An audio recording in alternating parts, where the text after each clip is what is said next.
দিদি এত ভয় দেখিয়েছে যে এতদিন যারা ভরসা করে ভোট দিচ্ছে তারা ভয় পেয়ে যাচ্ছে। তৃণমূল পার্টি হলে বোম বাঁধলে, তৃণমূল পার্টি হলে ভোট দিলে এখানে 7 খুন মাপ, সেই সুযোগ নিয়ে তারা এসেছে থেকেছে। হাকিমপুর পোস্ট এবং স্বরূপনগর থেকে লক্ষ লক্ষ পুরুষ এবং মহিলা তারা পলায়ন করছে বাংলাদেশে।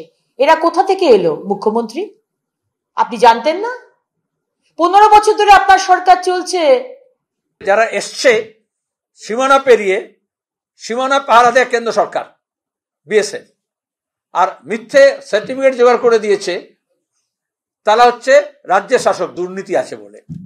আজকে যখন আমাদের রাজ্যের মধ্যে বিহারের মানুষ এসে নাম তুলছে, বিহারের ভোটার তালিকায় তাদের নাম, আজকে দেখছি তো দিল্লির এই বিহারের নির্বাচনে দিল্লিতে ভোট দিয়েছে তারা এসে বিহারে বিজেপি নেতা মন্ত্রী সাংসদরা, একটা দুটো উদাহরণ নয়, পরের পর উদাহরণ।